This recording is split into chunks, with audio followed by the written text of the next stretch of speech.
નમસ્કાર વિદ્યાર્થી મિત્રો, આજની આપણા કન્જક્શનની અંદર શરૂઆત કરીએ તો આજે 4 કન્જક્શન છે કુલ આપણે જોવાના છે, જે વેન, વાઇલ, બિફોર અને આફ્ટર. આ ચાર કન્જક્શન વિશેની આપણે સંપૂર્ણ માહિતી મેળવવાની છે. તો થઈ જાવ તૈયાર. આ દરેક કન્જક્શનની આપણે એક પછી એક માહિતી મેળવીએ. સૌપ્રથમ કન્જક્શન જે છે તેની ચર્ચા કરીએ તો આફ્ટર. આફ્ટર એટલે કે પછી. કોઈ પણ કાર્ય કોઈક ના પછી થયેલું છે તે અર્થમાં દર્શાવવું હોય ત્યારે આ કન્જક્શનનો ઉપયોગ કરવામાં આવે છે. બે વાક્ય જોડવામાં આવે છે. સમય દર્શાવવા માટે સમયસૂચક શબ્દ તરીકે આફ્ટર વપરાય છે. તો કે સમય દર્શાવવો હોય કોઈક ના પછી, ટૂંકમાં સમયસૂચક શબ્દ તરીકે આ સંયોજક વપરાય છે. પછી બીજી ચર્ચા, તે બે વાક્યોને જોડે છે અને બતાવે છે કે એક ઘટના પછી બીજી ઘટના થાય છે. ટૂંકમાં એક ઘટના બની જાય છે ત્યાર પછી બીજી ઘટના બને છે. આ પ્રકારની રજૂઆત કરવા માટે વપરાતું કન્જક્શન એટલે આફ્ટર છે. બરાબર, તો તેની માહિતી મેળવીએ આપણે.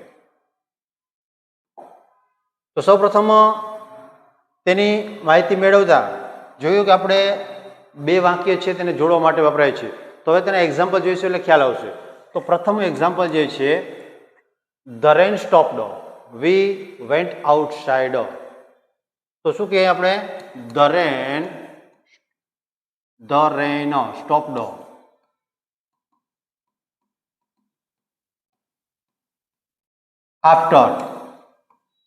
After we went outside. અહીંયા શું કીધું કે રેન, વરસાદ બંધ થયો પછી અમે રમવા બહાર ગયા. રમવા અથવા તો કોઈ પણ કારણોસર બહાર ગયા. વેન્ટ આઉટસાઇડ, બીજે બહાર ગયા. પછીનું એક્ઝામ્પલ છે, I felt happy, I passed the exam. I felt happy after I passed the exam. ટૂંકમાં કહીએ તો એવું કહે છે કે હું ખુશ થયો પરીક્ષામાં પાસ થયા પછી. તો અહીંયા જોઈ શકીએ છીએ કે એક ક્રિયા જે છે તે બીજી ક્રિયા ઉપર ડિપેન્ડ કરતી જોવા મળે છે, જે આપણે આફ્ટર દ્વારા જોડીએ છીએ. She cooks food, she cleans the kitchen. તો અહીંયા શું કહીશું? She cooks food after she cleaned. Clean નહીં પણ ક્લીન્સ. શું છે તો કે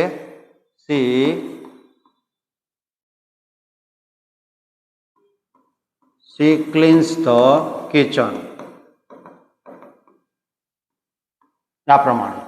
પછીનું example, he rested working all day. તો અહીંયા બે વાક્ય છે તેને જોડીએ તો શું કહીએ? he rested after working all day. આખો દિવસ દરમિયાન કામ કર્યા પછી તેણે શું કર્યું તો કે આરામ કર્યો. he rested after working. પછી I wake up, I brush my teeth. I wake up after I brush my teeth. તો આ રીતે જે છે આફ્ટર સંયોજક છે, એકદમ સિમ્પલ રીતે આ દરેક વાક્ય અંદર જોડે છે અને તેનો ઉપયોગ થાય છે.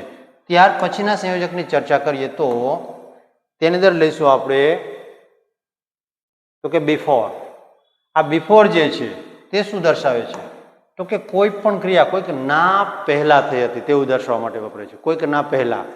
તો અહીંયા જે છે આફ્ટર જે છે પછી એવું દર્શાવતું હતું, જ્યારે બિફોર છે તે પહેલા દર્શાવે છે. અહીંયા શું કીધું કે તે બતાવે છે કે એક ઘટના બીજી ઘટના કરતા પહેલા થાય છે. કોઈ એક ઘટના છે તેના પહેલા બીજી ઘટના થાય છે, આવું દર્શાવવામાં આવે છે. આ વાક્યની શરૂઆતમાં પણ વપરાઈ શકે છે અને વચ્ચે પણ આવી શકે છે. એક્ઝામ્પલ જોઈએ એટલે ખ્યાલ આવશે આપણને. ચાલો એક્ઝામ્પલ, પ્રથમ એક્ઝામ્પલ છે તે જોઈએ. જીવન lives, he will meet me. તો અહીંયા શું કીધું કે જીવન lives, જીવન જતો રહે છે. હી વિલ મીટ મી, તે મને મળશે. તો શું કહે અહીંયા કે બિફોર જીવન leaves he will meet me. તો અહીંયા શું કહે છે, જીવન જતા પહેલા મને મળશે. he will meet me એટલે તે મને મળશે. પછીનું example, Jainis has completed the work, he left the office. તો આપણે અહીંયા કહીએ કે Jainis has completed the work before he left the office. જૈનિસે ઓફિસ છોડતા પહેલા પોતાનું કાર્ય પૂર્ણ કર્યું. આ પ્રમાણે. પછી brush your teeth, you go to bed. Brush your teeth, brush your teeth before you go to bed. ચાલો, તો આ વાક્ય આ રીતે બનશે, ચેતન checked the lock before he leaving the house. ટૂંકમાં કહીએ તો શું કહ્યું કે ચેતને લોક ચેક કર્યો તેના ઘર છોડતા પહેલા, ઘરેથી જાય છે તેના પહેલા. પછીનું example, I completed my homework my father came. તો અહીંયા કહીએ આપણે I completed my homework before my father came. મારા પિતાજી આવ્યા પહેલાં મેં મારું ગૃહ કાર્ય પૂર્ણ કર્યું હતું. બરાબર. તો અહીંયા એકદમ સિમ્પલ સામાન્ય રીતે બિફોર છે તે વાક્યની વચ્ચે વપરાય છે. ઘણી વખતો તેને શરૂઆતમાં પણ વાપરવામાં આવે છે. બીજી બાબત કે આ જ વાક્ય છે, આ જ બિફોરને વચ્ચે વાપરીએ તો પણ ઘણી વખતો અર્થમાં કોઈ ફેરફાર થતો નથી. ચાલો નેક્સ્ટ કન્જક્શન તરફ આગળ વધીએ. તો તે કન્જક્શન જે છે તે છે વેન. વેન એટલે કે જ્યારે અથવા ત્યારે આ અર્થ વપરાય છે. તો તેને બે ઘટના અથવા ક્રિયા, શું કહે તો કે બે ઘટના અથવા ક્રિયા એકબીજાના અનુસંધાને થતી હોય તે દર્શાવવા માટે, કોઈક ના અનુસંધાને પહેલી અથવા બીજી, જ્યારે અથવા ત્યારે આ અર્થમાં વપરાય છે. તો ત્યારે વેન શબ્દ જે છે તે વપરાય છે. તેનું એક્ઝામ્પલ જોઈએ એટલે ખ્યાલ આવશે આપણને કે કઈ રીતે આ બને છે. પ્રથમ એક્ઝામ્પલની અંદર જોઈએ તો the bell રેંગ, the students stood up. સામાન્ય રીતે વેન સંયોજક છે તે મોટે ભાગે અથવા તો સામાન્ય રીતે શરૂઆતમાં આવે છે, પણ ઘણી વખતો વચ્ચે પણ આવતું જોવા મળે છે. ટૂંકમાં કહીએ તો મેઇન ક્લોઝ જે છે તેની સાથે નથી જોડાયેલો હતું, પણ સબ ક્લોઝ જોઈએ તો વેન ધ બેલ રેંગ, કોમા કરવાનું છે, ધ સ્ટુડન્ટ સ્ટૂડ અપ. જ્યારે બેલ વાગ્યો ત્યારે વિદ્યાર્થીઓ ઊભા થઈ ગયા. આ પ્રમાણે. પછીનું વાક્ય છે he comes, I will talk to him. When he comes, જ્યારે તે આવશે, I will talk to him, હું તેની સાથે ચર્ચા કરીશ. પછીનું વાક્ય I feel happy, I help others. તો શું કહે છે અહીંયા કે આઈ હેલ્પ, અહીંયા આપણે વાક્યની વચ્ચે આપણે વાપરીશું વેન છે તે I feel happy when I help others. Others, બરાબર. અહીંયા શું કીધું છે કે આઈ ફીલ હેપી, હું આનંદ અનુભવું છું જ્યારે હું બીજાને મદદ કરું ત્યારે. તો અહીંયા જોઈ શકીએ છીએ કે મુખ્ય વાક્ય જે છે તે આગળનું છે કે મને આનંદ થાય છે, પણ શેના કારણે? તો કે મદદ કરવાના કારણે. તો અહીંયા વેન શબ્દ છે તે વચ્ચે વપરાયેલો જોવા મળે છે. પછીનું વાક્ય છે it rains the road becomes wet. તો અહીંયા કહીએ આપણે when it rains the road becomes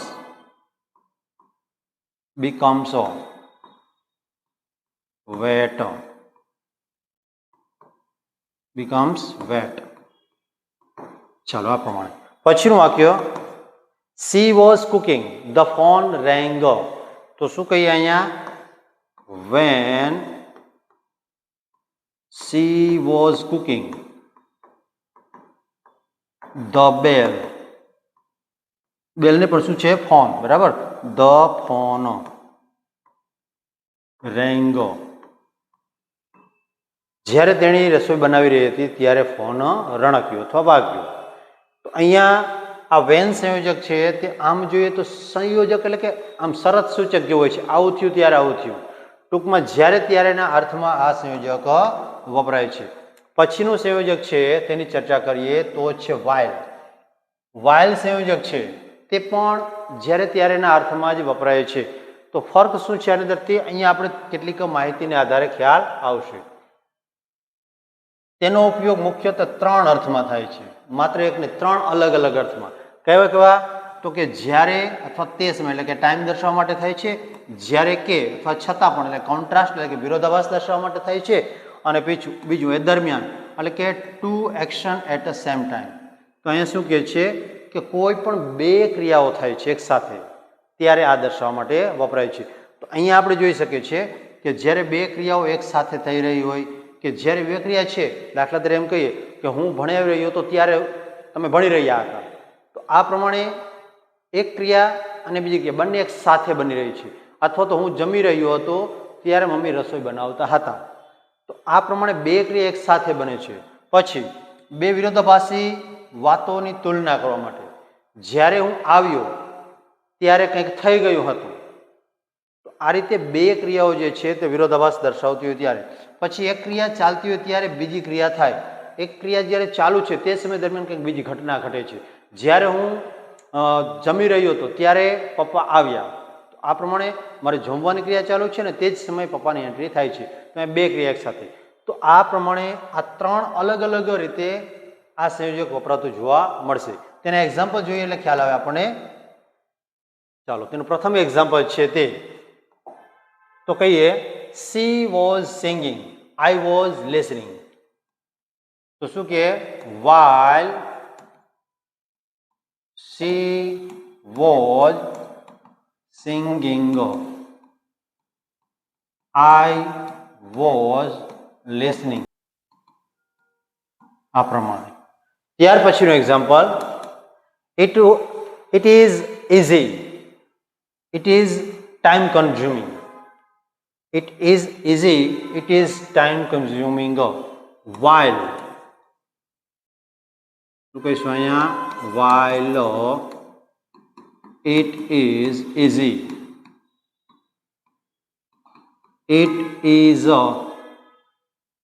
time consuming.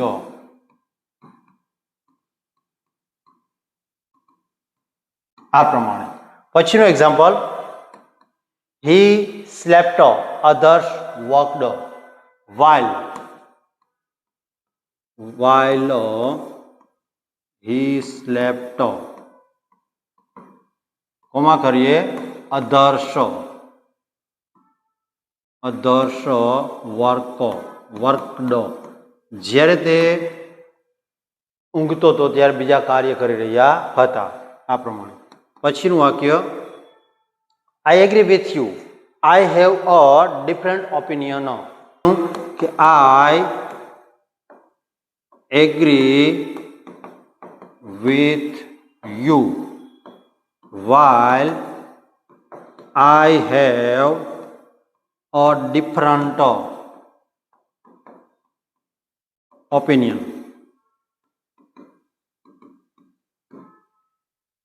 હું તમારી સાથે સહમત છું, જ્યારે મારો ઓપિનિયન છે તે થોડો અલગ છે, મારો કંઈ કહેવાનો ઈરાદો તો અલગ છે, તેમ છતાં તમારી સાથે સહમત છું, આ અર્થમાં વપરાયું છે. પછીનું, the baby was crying, the mother fed him. તો શું કહીએ? વાઇલ આમ થાય, શું કહીએ અહીંયા? While the baby was crying, the baby was crying, the mother fed him, આ પ્રમાણે. પછીનું વાક્ય, they were talking, the teacher entered while they were talking, the teacher entered. બરાબર. તો આ પ્રમાણે જ્યારે તેઓ ચર્ચા કરી રહ્યા હતા ત્યારે શિક્ષક પ્રવેશ્યા. તો આ પ્રમાણે આ વાયલ સંયોજક છે તે એકદમ સિમ્પલ રીતે અને સરળતાથી સમજી શકાય છે. વિદ્યાર્થી મિત્રો, હવે જો તમે મારી ચેનલની સાથે જોડાયેલા નવા છો તો જૂના વિડીયો છે તેને જુઓ, બધા જ કન્જક્શનને જાણો અને એકદમ રીતે સરસ રીતે એનો અભ્યાસ કરો. અને મારી ચેનલને સબસ્ક્રાઈબ કરવાનું ભૂલતા નહીં. વિડીયોને લાઇક કરજો અને ગમે તો ચોક્કસ શેર કરજો. Thank you. જય હિન્દ અને જય ભારત.